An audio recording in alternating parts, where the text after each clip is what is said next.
ରରେ ଦୀର୍ଘଇ ରି ପାଇଁ REE ଲେଖାଯାଇଥାଏ। ଅନ୍ୟ ଏକ ଭିଡ଼ିଓକୁ ସ୍ୱାଗତ। ଏହି ଭିଡ଼ିଓରେ ଜାଣିବା ଦୀର୍ଘଇକାର ମାତ୍ରା। ଓଡ଼ିଆରେ ଥିବା ଦୀର୍ଘଇକାର ମାତ୍ରାକୁ ଏହିପରି ଭାବରେ ଦିଆଯାଇଥାଏ। କିନ୍ତୁ ପିଲେ ଇଂରାଜୀରେ ଦୀର୍ଘଇକାର ମାତ୍ରାକୁ ପ୍ରତି ଅକ୍ଷର ପାଖରେ ଡବଲ ଇ କିମ୍ବା ଦୁଇଟି ଇ ଦିଆଯାଇଥାଏ। ପ୍ରତି ଅକ୍ଷର ପାଖରେ ଦୀର୍ଘଇକାର ମାତ୍ରା ଦେଇ ଇଂରାଜୀରେ ଲେଖି ଶିଖିବା। ଯେପରିକି କ। ଏହି କରେ ଯଦି ଆମେ ଦୀର୍ଘଇକାର ମାତ୍ରା ଦେବା କ'ଣ ପଡ଼ିବା? କରେ ଦୀର୍ଘଇ କି। ଏହି କରେ ଦୀର୍ଘଇ କି କୁ ଇଂରାଜୀରେ କିପରି ଲେଖିବା ପିଲେ? କେ ଅକ୍ଷର ସହିତ ଇ ଯୋଗ କରିବା। ଯେପରିକି କେ ଇ କ'ଣ ପଡ଼ିବା? କି। ଠିକ୍ ସେହିପରି ଭାବରେ ଓଡ଼ିଆରେ ଥିବା ପ୍ରତି ଦୀର୍ଘଇକାର ଅକ୍ଷରକୁ ଇଂରାଜୀରେ ଆମେ ଗୋଟି ଗୋଟି କରି ଲେଖି ଶିଖିବା। ଯଦି ଆପଣମାନଙ୍କ ମଧ୍ୟରୁ ଏପର୍ଯ୍ୟନ୍ତ ଏହି ଚ୍ୟାନେଲଟିକୁ ସବସ୍କ୍ରାଇବ୍ କରିନାହାନ୍ତି, ଜଲ୍ଦି ସବସ୍କ୍ରାଇବ୍ କରିଦିଅନ୍ତୁ। ତେଣୁ ଡେରି ନକରି ଚାଲନ୍ତୁ ଭିଡ଼ିଓଟିକୁ ଷ୍ଟାର୍ଟ କରିବା। ବର୍ତ୍ତମାନ ଦେଖିବା ଖରେ ଦୀର୍ଘଇ ଖି। ଏହାକୁ ଇଂରାଜୀରେ ଲେଖିବା ପାଇଁ KH ଅକ୍ଷର ସହିତ ଇ ଯୋଗ କରାଯାଇଥାଏ। ତେଣୁ KHEE ଖି। କିନ୍ତୁ ପିଲେ KHI ଯଦି ଥାନ୍ତା ଆମେ ଏହାକୁ ପଢ଼ିବା ମଧ୍ୟ ଖି। ଏଠାରେ ଖରେ ହର୍ଷେଇକାର ମାତ୍ରା ଦିଆଯାଇଛି, ତେଣୁ ଆଇ ଲାଗିଛି। ବୁଝିହେଲା? ଏବେ ଦେଖିବା ଗରେ ଦୀର୍ଘଇ ଗି। ଏହି ଦୀର୍ଘଇକାର ଗି କୁ ଇଂରାଜୀରେ କିପରି ଲେଖିବା? ଜି ଅକ୍ଷର ସହିତ ଦୁଇଟି ଇ ଯୋଗ କରି ଲେଖାଯାଇଥାଏ। ତେଣୁ GEE ଗି। ଘରେ ଦୀର୍ଘଇ ଘି। GH ଅକ୍ଷର ସହିତ ଇ ଯୋଗ କରାଯାଇଥାଏ। ତେଣୁ GHEE ଘି। ଙ ଅକ୍ଷରରେ ଯଦି ଆମେ ଦୀର୍ଘଇକାର ମାତ୍ରା ଦେଇଦେବା, ଏହାକୁ କେଉଁମାନେ କିପରି ପଢ଼ିବେ ପ୍ଲିଜ୍ କମେଣ୍ଟରେ ନିହାତି ଜଣାଇବେ।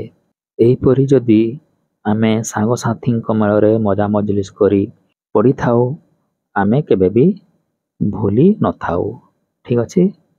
ଚରେ ଦୀର୍ଘଇ ଚି କୁ ଇଂରାଜୀରେ CH ଅକ୍ଷର ସହିତ ଦୁଇଟି ଇ ଦିଆଯାଇଥାଏ।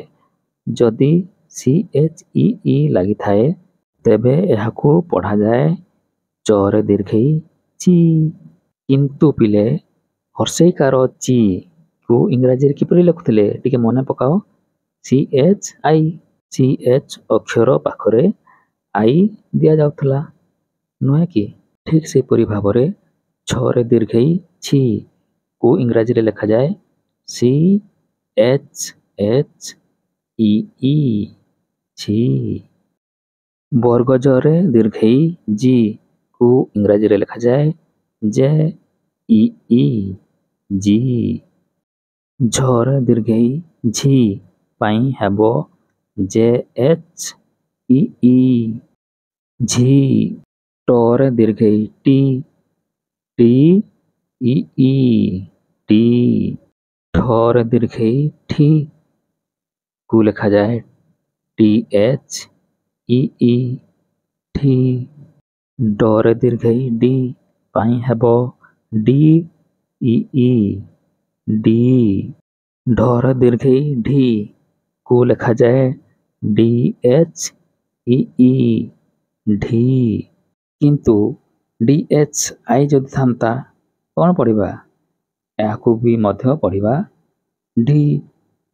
ଏଠାରେ ହର୍ଷେଇକାର ମାତ୍ରା ଦିଆଯାଇଛି, ତେଣୁ ଆଇ ଲାଗିଛି।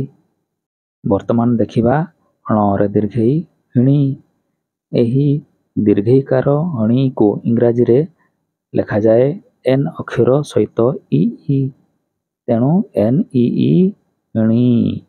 ଯଦି ଇଂରାଜୀ ଅକ୍ଷରରୁ ଓଡ଼ିଆକୁ ଣି ଲେଖିବାକୁ ହେଲେ NEE ଲେଖିବା ଦ୍ୱାରା ନ ଆସିଲେ ଆମେମାନେ NII କିମ୍ବା NNEE ଲେଖିଲେ ଦୀର୍ଘଇକାର ଅଣି ଆସିଥାଏ। କିନ୍ତୁ ସବୁବେଳେ ଦୀର୍ଘଇକାର ଅଣିକୁ NEE ଲେଖାଯାଇଥାଏ। ତର ଦୀର୍ଘଇ ଟି କୁ ଇଂରାଜୀରେ କିପରି ଲେଖାଯାଇଥାଏ? TEE ଟି ଦୀର୍ଘଇକାର। ଠିକ ଅଛି। କିନ୍ତୁ କିଛି କ୍ଷଣ ପୂର୍ବରୁ ଆମେ TEE କ'ଣ ପଢ଼ିଥିଲେ? ଦୀର୍ଘଇକାର ଟି। ତେଣୁ ଟର ଦୀର୍ଘଇ ଟି ଏବଂ ତର ଦୀର୍ଘଇ ଟି ଇଂରାଜୀରେ ସ୍ପେଲିଂ ସେହି TEE ଲେଖାଯାଇଥାଏ। ବୁଝିହେଲା? ଥର ଦୀର୍ଘଇ ଥି ପାଇଁ ଇଂରାଜୀରେ ଲେଖାଯାଇଥାଏ THEE ଥି। ଦର ଦୀର୍ଘଇ ଦି କୁ ଲେଖାଯାଏ DEE ଦି। ଧର ଦୀର୍ଘଇ ଧି କୁ ଇଂରାଜୀରେ ଲେଖାଯାଏ DHEE ଧି। ନର ଦୀର୍ଘଇ ନି କୁ କିପରି ଲେଖାଯାଏ? NEE ନି। ପର ଦୀର୍ଘଇ ପି କୁ ଇଂରାଜୀରେ ଲେଖାଯାଇଥାଏ PEE ପି। ଫର ଦୀର୍ଘଇ ଫି ପାଇଁ ଇଂରାଜୀରେ ହେବ PHEE ଫି। କିନ୍ତୁ ବେଳେବେଳେ ଇଂରାଜୀରେ FEE ମଧ୍ୟ ଲେଖାଯାଇଥାଏ। ଏହାକୁ ବି ମଧ୍ୟ ଆମେ ପଢ଼ିବା ଫି। କିନ୍ତୁ ସବୁବେଳେ ମନେ ରଖିବା ଦୀର୍ଘଇକାର ଫି ପାଇଁ PHEE। ଠିକ ଅଛି। ବରେ ଦୀର୍ଘଇ ବି କୁ ଇଂରାଜୀରେ BEE ଲେଖାଯାଇଥାଏ। ଯଦି BEE ଲେଖାଯାଇଥାଏ ଏହାକୁ ପଢ଼ାଯାଇଥାଏ ଦୀର୍ଘଇକାର ବି।